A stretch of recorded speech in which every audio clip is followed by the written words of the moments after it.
Salve Omnes, welcome back to the channel. We're nearly a month into the CCU, and despite its rocky start, things are moving in the right direction. Light attacks are not nearly as stamina taxing now, and some of the damage changes have fixed otherwise useless punish options. The game still has a way to go, but patch by patch, things are getting better. Whilst the patch was good, albeit an odd number here or there, one such hero was hurt significantly by this patch, and you've seen the thumbnail and title of the video, so you know we're going to be talking about Peacekeeper. As a fun little exercise, try to count how many times my opponent survived an attack that would have killed them had I been playing a different character. I want to preface this video by saying that I understand there is a lot of heroes who are in a position where they need buffs and balance adjustments. That said, Peacekeeper is my main and the character I have the most experience with, so I'm pretty comfortable talking about her and suggesting how we can improve her. Thank you so much to everyone who took part in the poll. At the time of recording, we've had over 750 people vote. It means a great deal to me to have so many participants, and the result of that poll will see me addressing Peacekeeper's damage, and then suggesting additional changes to her kit to improve her performance for all game modes within For Honor. It means a lot to have you all value my input so highly, so I put a great deal of thought into how she can be improved.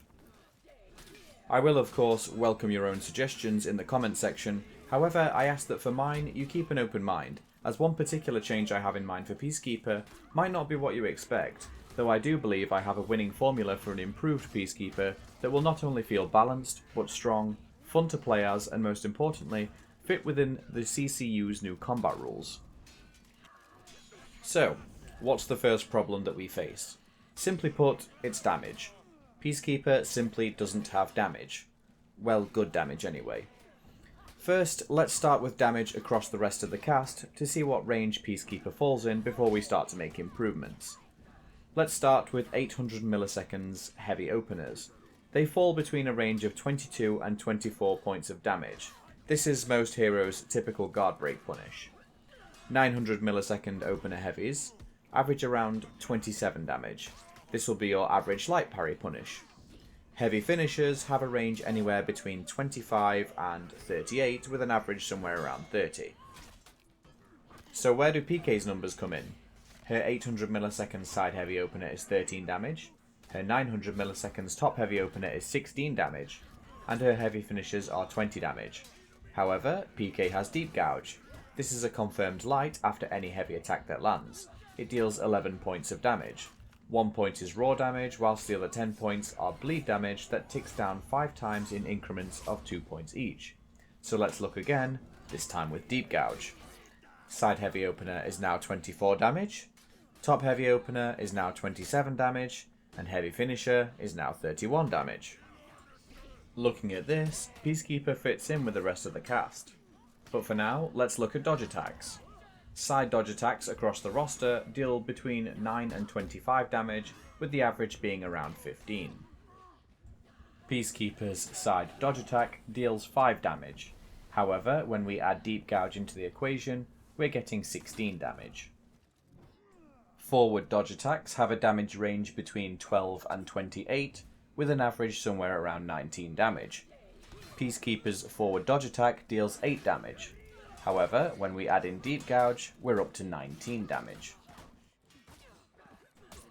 For Deflects, we're looking at a damage range between 14 and 36, with the average damage being around 24. Peacekeeper is sitting at 24 damage herself. Half of that is raw and half is bleed, so 12 points each. Peacekeeper's damage values are within the average range, so what's the problem?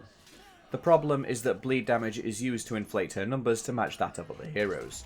The Core Combat update addressed many different damage values, but bleed was barely touched outside of deflects. In fact, PK has an absurdly high damaging bleed attack in the game via her triple stab from guard break, dealing 6 raw damage with 32 bleed. If any other hero had a 38 damage guard break punish, especially after the CCU, you can expect alarm bells to be ringing for players, and Peacekeeper here is no exception. This is the only damage value in her entire kit that is too high. Bleed deals damage over time.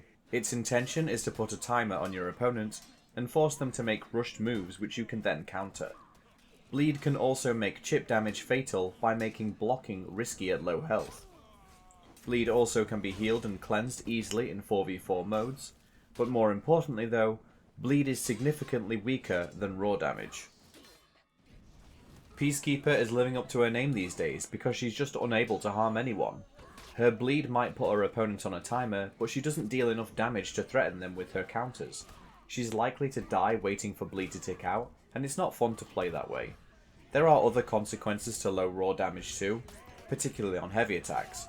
Chip damage suffers, important for Peacekeeper given that her light attacks become enhanced against bleeding targets. Two of Peacekeeper's best perks, Devourer and Headhunter, rely on her getting executions. These become much harder to use as Peacekeeper now because her lower damage makes her struggle to get these, and you should know how important executions are because they not only restore your health, but prevent the enemy team from reviving and extending their respawn timers. So what's the solution for PK's damage values? How do we fix them whilst keeping her numbers in line with the Core Combo update? By transferring some of her bleed damage into raw damage. Deep Gouge currently deals 10 bleed damage in 5 increments of 2 points each. Let's change that value to 5 bleed damage in 5 increments of 1 point each over the same time frame. Then we'll take those 5 points of damage and add them to all the heavy attacks capable of initiating Deep Gouge. If we do that, let's have a look at our new values.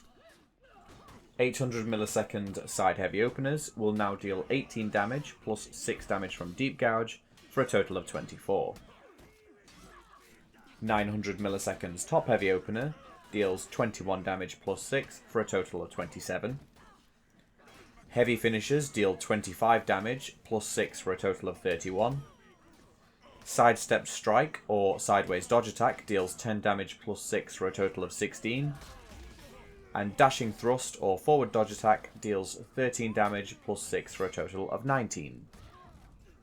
Peacekeeper's total damage values haven't actually changed, but the difference is now night and day. Her heavy attacks are now more threatening. She can execute easier with these values. She can chip opponents out with these values, achieve similar kill times to other heroes with these values. Utilise her perks properly with these values, and the bleed timer will stay the same, so Peacekeeper retains the use of her enhanced lights against bleeding targets. This is a huge quality of life change that needs to happen for Peacekeeper to have any chance to thrive in the current metagame. We can take that same concept with her Deflect too. Let's take her 12 bleed damage from Deflect, which ticks down in 4 increments of 3 damage each. Let's take those increments down to 4 ticks of 2 damage each, and then move those 4 points of damage onto the initial Deflect attack. The Deflect will still deal 24 damage, but this time it deals 16 raw damage and 8 bleed damage. The bleed time frame is the same. The Deflect becomes more rewarding to use, her target bleeds, enabling her enhanced light attacks, and her damage doesn't overstep what the developers want within the CCU. This is just another quality of life change that will improve her kill times and viability, especially for those players who like to risk using Deflects. Another damage change that is needed is for Peacekeeper's triple stab from guard break. As I said earlier, this value is too high. Reduce the initial stab damage to 1 each instead of 2, and have all bleed ticks deal 2 damage each.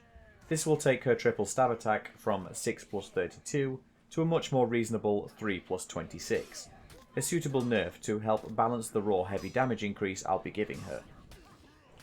So if we are to assume that Peacekeeper is getting no changes to her kit at all, these damage changes are certainly needed. Without them, PK will fall into obscurity as a weak hero that is an active detriment to her team, with weak attacks doing nothing but feeding revenge and fighting an uphill battle in 1v1, with her opponents simply hitting harder than she can. But I'm not done. I have several balanced suggestions to make that will significantly improve Peacekeeper, whilst not making her overtuned and making her more fun to play. Let's start with Peacekeeper's zone attack. Whilst the damage is fine, the issue remains that the first strike of the zone is a light attack. As such, it is superior blocked, unless her foe is bleeding, and she's going to eat a heavy attack if it gets parried. And since it was slowed down to 500 milliseconds, believe me, it gets parried. The simple solution here is to have the first part of her zone attack have heavy attack properties, just like every other zone attack in the game. Next up is Dagger Cancel. Peacekeeper's Dagger Cancel is overwhelmingly frame disadvantaged, which severely harms her offensive capabilities. I would like to see the recoveries of this adjusted so it becomes frame advantage on hit and on enhanced block, but frame disadvantage on superior or regular block. This would help PK stay on the offensive, particularly if her enemy is bleeding, and would allow her to fight a little more aggressively. For the record, in the live game right now, Shaman's dagger cancel is frame advantage on hit and enhanced block, and disadvantaged on superior block, so there's no reason that Peacekeepers can't behave this way too. Now for the two controversial changes. First up again is dagger cancel, specifically dagger cancel when performed from a top heavy opener or top heavy finisher. In the live game right now, this is literally a dead move. You should not be trying to open up your opponent with a top heavy simply because all of Peacekeeper's soft feint options and the heavy itself can all be easily defended against. Your opponent doesn't need to dodge, nullifying your GB soft feint.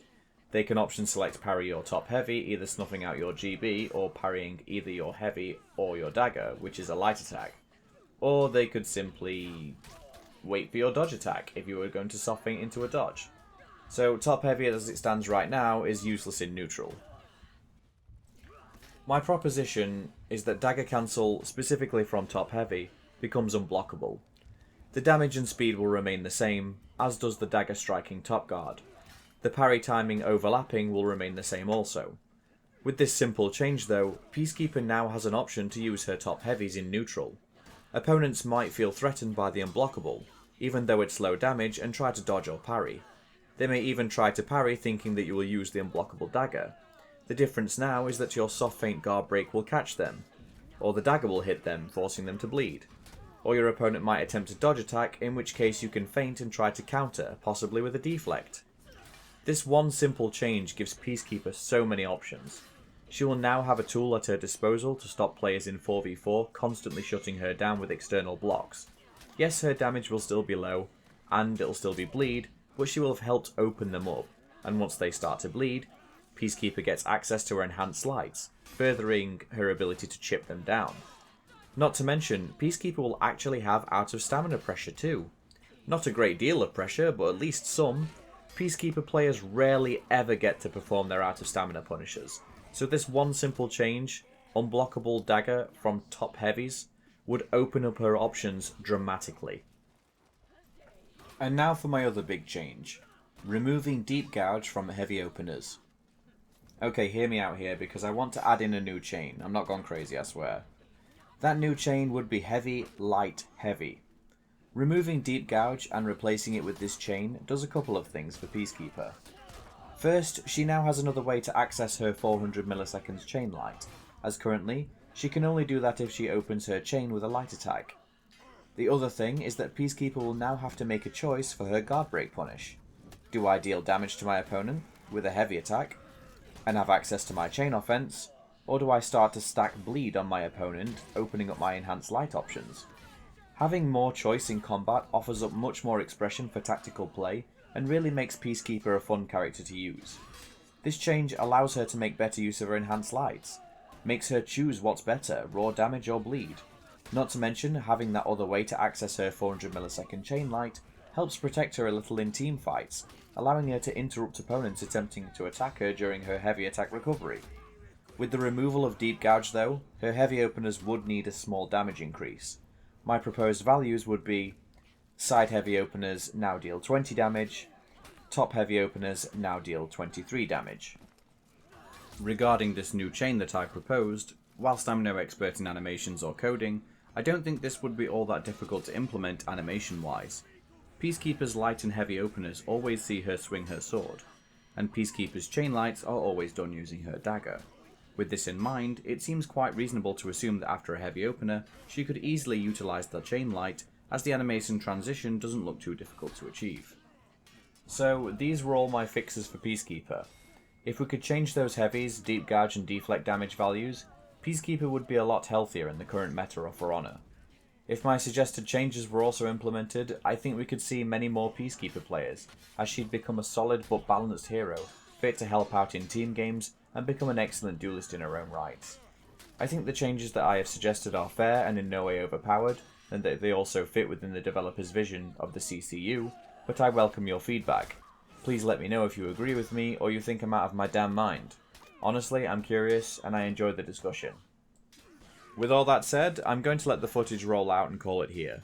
Thank you so much for staying to the end and watching the video. Consider supporting the channel by subscribing and tick the bell icon to receive notifications of new content.